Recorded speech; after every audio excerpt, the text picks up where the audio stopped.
ഈശോ ഇന്ന് ഒത്തിരി ആഗ്രഹിക്കുകയാണ്. എത്രമാത്രം ഈശോ നിന്നെ സ്നേഹിക്കുന്നു എന്ന് നീ തിരിച്ചറിയണം. എത്രമാത്രം നിന്റെ ജീവിതം അനുഗ്രഹിക്കപ്പെടണമെന്ന് കർത്താവ് ആഗ്രഹിക്കുന്നുണ്ട് എന്നുള്ള ഒരു തിരിച്ചറിവ് നിനക്കുണ്ടാകണമെന്ന് ഈശോ അതിയായി ആഗ്രഹിക്കുകയാണ്.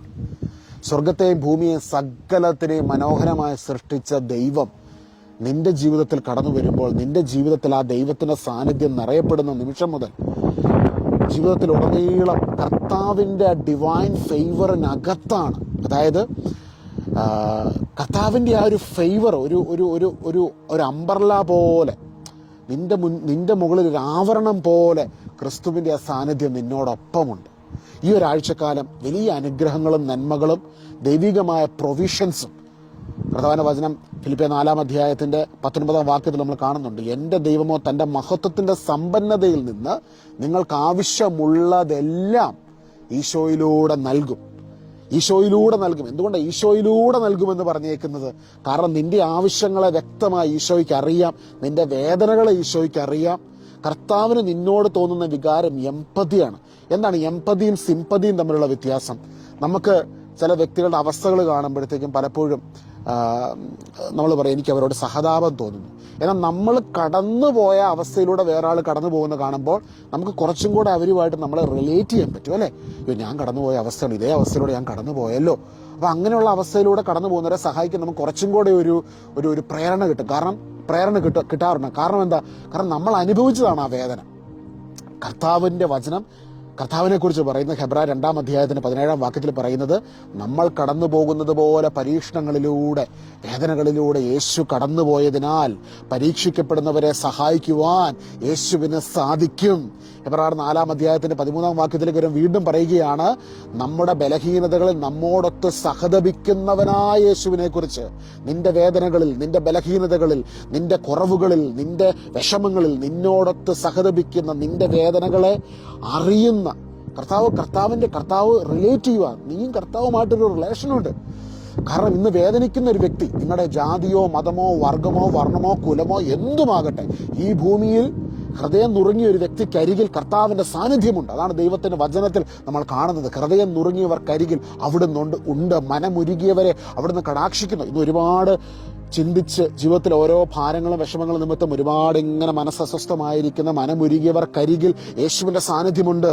കാരണം കർത്താവ് ഇതുപോലത്തെ അവസ്ഥകളിലൂടെ, അതിതീവ്ര വേദനയിലൂടെ, ഒറ്റപ്പെടലിലൂടെ കടന്നുപോയവനാണ്. നിന്റെ അരികിൽ യേശുവുണ്ട്.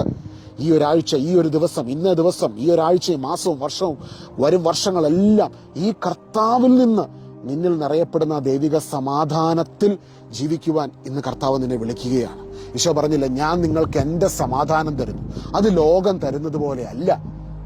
സ്വർഗത്തെ ഭൂമിയെ സകലത്തിനെ മനോഹരമായി സൃഷ്ടിച്ച ദൈവം തരുന്ന ആ വലിയ സമാധാനം അനുഭവിച്ചുകൊണ്ട് ക്രിസ്തുവിലുള്ള സ്വാതന്ത്ര്യത്തിൽ ജീവിക്കുവാൻ ഈശോ എല്ലാ മക്കളെയും വിളിക്കുകയാണ്. ഇന്ന് കർത്താവിൻ്റെ അരികിലേക്ക് നമുക്ക് നമ്മളെ തന്നെ ഒന്ന് സമർപ്പിക്കാം. ഈശോ നിന്നെ സ്വീകരിക്കുകയാണ് കേട്ടോ. നിന്റെ അയോഗ്യതകളെ യോഗ്യതകളായി കർത്താവ് കാണുകയാണ്. നിന്റെ കുറവുകളെ യോഗ്യതകളായി കർത്താവ് കാണുകയാണ്. കർത്താവിന് മുഖപക്ഷമില്ല. കർത്താവ് നിന്റെ അരികിലേക്ക് കടന്നു വരുമ്പോൾ, കർത്താവിൻ്റെ അരികിലേക്ക് നിനക്ക് കടന്നു വരാം. അതുകൊണ്ടാണ് ഹെബ്രായർ 4-ാം അധ്യായത്തിന്റെ 13 മുതലുള്ള വാക്യത്തിൽ നമ്മൾ കാണുന്നത്, വേണ്ട സമയത്ത് കരുണയും കൃപാവരവും ലഭിക്കുന്നതിനായി പ്രത്യാശയോടെ കൃപാവരത്തിന്റെ സിംഹാസനത്തെ നമുക്ക് സമീപിക്കാം. വേണ്ട സമയത്ത്, എനി ടൈം നിനക്ക് കടന്നു വരാം, നിനക്ക് കടന്നു വരാം, നിനക്ക് കടന്നു വരാം, നിനക്ക് കടന്നു വരാം. ഹല്ലേലൂയ, ഹല്ലേലൂയ, നിനക്ക് കടന്നു വരാം. ഇന്ന് ഈശോയുടെ സാന്നിധ്യം ഈ സന്ദേശം കേട്ടുകൊണ്ടിരിക്കുമ്പോൾ തന്നെ അനേകരെ സ്പർശിക്കുന്നു. ഈശോയുടെ സാന്നിധ്യം ഇത് അനേകരെ സ്പർശിക്കുന്നു. കർത്താവേ, അങ്ങയുടെ വലിയ സമാശ്വാസം അനുഭവിച്ചുകൊണ്ട് ഇന്ന ദിവസം ആയിരിക്കുവാൻ ഞങ്ങളെ അവിടുന്ന് ശക്തിപ്പെടുത്തുമാറാകണമേ. അവിടുന്ന് ഞങ്ങളുടെ കൂടെയുണ്ടല്ലോ, ഞങ്ങളുടെ ചാരയുണ്ടല്ലോ. നിന്ദിക്കപ്പെട്ടടുത്ത് തന്നെ ഞങ്ങളെ മാനിച്ചുയർത്തുന്ന ദൈവമേ, ഈശോയെ 5 അപ്പം കൊണ്ട് 5000 പേരെ പോഷിപ്പിച്ച കർത്താവേ, അവിടുത്തെ കൃപയുടെ സമൃദ്ധി ഞങ്ങളുടെ ജീവിതത്തിന്റെ എല്ലാ മേഖലകളിലും നിറയപ്പെടുന്നതിന് വേണ്ടി ഞങ്ങൾ ചേർന്ന് പ്രാർത്ഥിക്കുന്നു. യേശുവേ നന്ദി, യേശുവേ സ്തുതി, യേശുവേ ആരാധന. ഹല്ലേലൂയ, ആവേ മരിയ, മഹത്വം മഹത്വം. സഹോദരങ്ങളെ, ഈശോ 5 അപ്പം 5000 പേർക്ക് കൊടുക്കുന്ന ആ ഒരു ഭാഗത്ത് ആ കുഞ്ഞ് ഒരു കുഞ്ഞിൻ്റെ കയ്യിൽ 5 അപ്പം ഉണ്ട്, അത് 2 മീനും ഉണ്ടായിരുന്നു, അല്ലേ?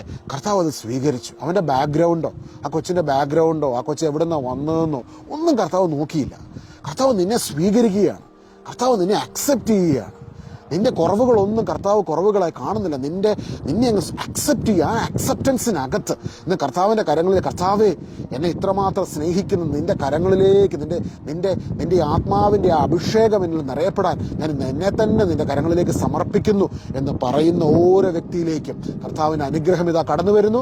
വലിയ അനുഗ്രഹം ഈ ഒരാഴ്ചയും, ഈ ഒരു ദിവസം, ഈ ഒരാഴ്ച, ഈ ഒരു മാസം, ഈ ഒരു വർഷം, വരും വർഷങ്ങൾ, തലമുറകൾ അനുഭവിക്കുന്ന അനുഗ്രഹത്തിനായി ദൈവത്തിന് നന്ദി പറഞ്ഞ് നമുക്ക് ഇന്നു മുതൽ മഹത്വപ്പെടുത്താം, ദൈവത്തെ മഹത്വപ്പെടുത്താം. Have a blessed day. God bless U.